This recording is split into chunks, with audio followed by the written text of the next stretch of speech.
여호수아 8장 1절에서 17절까지 말씀을 교독해서 읽도록 하겠습니다. 여호와께서 여호수아에게 이르시되 두려워하지 말라 놀라지 말라 군사를 다 거느리고 일어나 아이로 올라가라. 보라, 내가 아이 왕과 그의 백성과 그의 성읍과 그의 땅을 다 내 손에 넘겨 주었으니 너는 여리고와 그 왕에게 행한 것 같이 아이와 그 왕에게 행하되 오직 거기서 탈취할 물건과 가축은 스스로 가지라. 너는 아이 성 뒤에 복병을 둘지니라 하시니, 이에 여호수아가 일어나서 군사와 함께 아이로 올라가려 하여 용사 3만 명을 뽑아 밤에 보내며 그들에게 명령하여 이르되 너희는 성읍 뒤로 가서 성읍을 향하여 매복하되 그 성읍에서 너무 멀리하지 말고 다 스스로 준비하라. 나와 나를 따르는 모든 백성은 다 성읍으로 가까이 가리니 그들이 처음과 같이 우리에게로 올라올 것이라. 그리할 때에 우리가 그들 앞에서 도망하면 그들이 나와서 우리를 추격하며 이르기를 그들이 처음과 같이 우리 앞에서 도망한다 하고 우리의 유인을 받아 그 성읍에서 멀리 떠날 것이라. 우리가 그들 앞에서 도망하거든 너희는 매복한 곳에서 일어나 그 성읍을 점령하라. 너희 하나님 여호와께서 그 성읍을 너희 손에 주시리라. 너희가 그 성읍을 취하거든 그것을 불살라 여호와의 말씀대로 행하라. 보라, 내가 너에게 명령하였느니라 하고 그들을 보내매 그들이 매복할 곳으로 가서 아이 서쪽 베델과 아이 사이에 매복하였고 여호수아는 그 밤에 백성 가운데에서 잤더라. 여호수아가 아침에 일찍이 일어나 백성을 점호하고 이스라엘 장로들과 더불어 백성에 앞서 아이로 올라가매 그와 함께한 군사가 다 올라가서 그 성읍 앞에 가까이 이르러 아이 북쪽에 진치니 그와 아이 사이에는 한 골짜기가 있더라. 그가 약 5천 명을 택하여 성읍 서쪽 베델과 아이 사이에 매복시키니 이와 같이 성읍 북쪽에는 온 군대가 있고 성읍 서쪽에는 복병이 있었더라. 여호수아가 그 밤에 골짜기 가운데로 들어가니 아이 왕이 이를 보고 그 성읍 백성과 함께 일찍 일어나 급히 나가 아라바 앞에 이르러 정한 때에 이스라엘과 싸우려 하나 성읍 뒤에 복병이 있는 줄은 알지 못하더라. 여호수아와 온 이스라엘이 그들 앞에서 거짓으로 패한 척하며 광야길로 도망하매 그 성읍에 있는 모든 백성이 그들을 추격하려고 모여 여호수아를 추격하며 유인함을 받아 아이 성읍을 멀리 떠나니 아이와 베델의 이스라엘을 따라가지 아니한 자가 하나도 없으며 성문을 열어놓고 이스라엘을 추격하였더라. 아멘. 여러분, 우리는 종종 하나님의 주권과 사람의 열심의 부분을 조금 헷갈릴 때가 있습니다.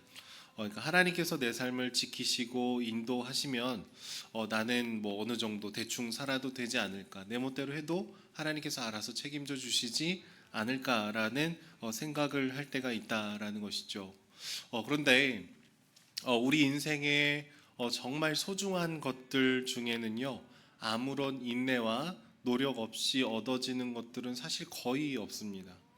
뭐 헬스장에서 오랜 시간을 보내고 뭐 식단을 열심히 조절을 해야 이제 다이어트가 되고 몸이 건강해지죠. 뭐 초중고 12년을 열심히 공부를 해야 이 학업적인 성취를 내가 맛볼 수 있게 됩니다. 또 사랑하는 사람들과 함께 시간을 보내고 그 마음을 듣고 함께 위로하는 과정들을 보내야 우리가 평생을 남길 수 있는 아름다운 관계들을 또 얻어 나갈 수 있습니다. 그러니까 하나님이 만드신 일반 은총의 질서 가운데 우리의 열심과 우리의 노력과 애씀, 진실함이 아름다운 진료로 주님께서 사용하시더라라는 거예요. 그래서 사실 하나님께서 우리에게 어떤 것을 맡기신다라면 그냥 하나님께서 맡기셨으니까 어떻게 되겠지가 아니라 우리의 최선의 마음과 또 헌신이 필요한 것이죠. 모든 것을 주님께 맡기는 의지하는 마음도 있어야 되지만 하나님께서 나에게 또 맡기신 거기 때문에 최선을 다해 달려가는 진실함이 우리에게 동일하게 필요합니다. 여리고성을 기적과 같이 무너뜨렸던 이스라엘 백성들의 마음은 참 많이 이렇게 해이해졌던 부분이 있었습니다. 성벽이 이중으로 되어 있고 무너질 틈이 없어 보였던 여리고성이 무너진 다음에는요, 그들의 마음에 자신감을 넘어서서 교만함이 있었죠. 그래서 지난 말씀에서 보셨던 것처럼 아이성을 처음에 점령하러 갈 때에는 하나님을 그다지 의지하지 않고 자신들의 군사 중에 2,000명에서 3,000명 정도의 군사들만 보내게 됩니다. 철저하게 하나님만 의지했던, 하나님의 명령에 모든 것을 순종했던 모습들은 사라지고 자신들의 힘, 계획, 능력에 의지하는 모습들이 있었습니다. 결국 첫 번째 아이성 전투에서 패배를 하게 되고 하나님과의 동행하심을 경험하지 못하게 됐었습니다. 물론 그 원인으로는 아간이라는 한 사람의 죄로 인한 것들도 있었지만 이스라엘 백성들 전체의 마음에 교만한 마음, 내 힘으로 살 수 있겠다라는 그 마음이 있었더라라는 것이죠. 더 솔직하게 얘기하자면 굳이 하나님을 의지하지 않고도 내 힘으로, 우리 힘으로 할 수 있겠습니다라는 생각을 보이고 있었다라는 거예요. 그리고 이 아간의 문제를 해결한 다음에 이제는 하나님께서 다시 아이성을 내가 너에게 주겠다라고 말씀하십니다. 두려워하지 말라고. 이미 내가 이 성을 너에게 이제 줬다라는 얘기를 하고 있습니다. 오늘 본문을 보시면 하나님께서 이 아이성을 구체적으로 어떻게 정복해 나갈 수 있을 것인지에 대한 굉장히 디테일한 전략을 주십니다. 매복을 하고 유인을 하는 작전을 알려주시죠. 사실 부대의 일부를 다른 곳에 매복시키는 이 전략은 한번 져봤던 이스라엘 백성들의 마음과 한번 이겨봤던 아이성의 사람들의 교만한 마음들을 고려해 봤을 때 최상의 시나리오였고 가장 현실적인 답안이었습니다. 자신감이 넘치는 자들의 마음과 주눅이 들어있는 자들의 마음을 모두 헤아린 것이죠. 아마 이스라엘 백성들에게 다시 가서 전쟁해라. 그럼 마음이 떨리고 두려웠을 수 있습니다. 근데 하나님께서 그 마음의 질서를 알고 하나님의 은혜를 허락해 주시더라라는 거예요. 그리고 두 번째 전투를 치르는 이스라엘 백성들은요, 전투를 준비하되 최선을 다해서 임하는 것을 볼 수가 있습니다. 대략 3만 명에 해당하는 사람들이 전투에 참여했고 그 중에 5천 명에 해당하는 사람들이 매복을 하고 있었어요. 그러니까 아이성 정도면 2천에서 3천 명 정도면 충분하다고 얘기했던 이 숫자의 10배에 해당하는 사람들이 지금 전투에 참여를 하고 있는 것이죠.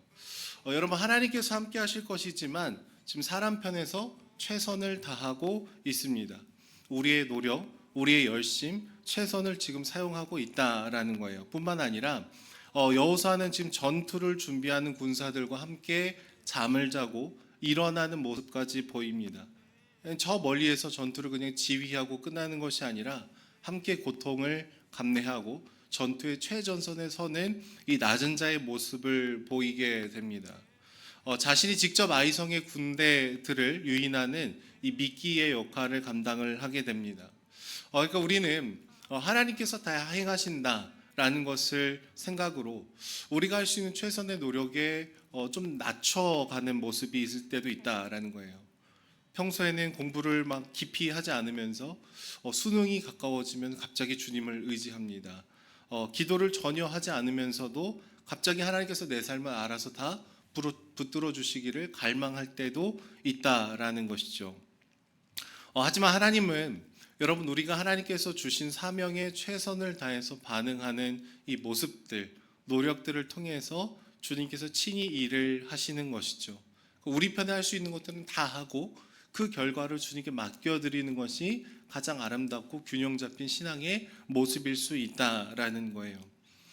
만약에 설교자가 말씀을 준비할 때요, 오직 성령님만 의지하고 설교자로서 꾸준하게 연구하고 씨름해야 되는 것들을 소홀히 하면 어떻게 할까요? 이 말씀을 정확하게 해석을 할 수가 없겠죠. 오히려 열심히 연구하고 고민하고 묵상하는 가운데 정말로 그 찰나에 하나님께서 설교자들에게 마음을 바꾸시고 못 봤던 것들을 보게 하시고 설교문들을 작성하는데 커다란 인사이트들을 주실 때가 많이 있습니다. 하나님을 전혀 의지하지 않고 자기 힘으로 걸어가는 것이 아니라 전적으로 의존하면서 그러나 내가 할 수 있는 최선의 노력들을 감당을 해야 되는 것이죠. 주 안에 사랑하는 여러분, 우리 각자에게는 삶의 방식이 조금 다릅니다. 삶의 패턴이 조금 다릅니다. 이렇게 모여 계신 분들 중에 농사를 지으시는 분도 있고 사업을 하시는 분도 있고 또 회사를 다니시는 분도 있고 우리에게 주어져 있는 하루하루의 그 일들이 조금씩 다를 수 있어요. 그런데 내게 주어진 이 삶의 현실이 그냥 마지못해 해야 되는 일이 아니라 하나님이 나를 향해서 불러주신 일이다.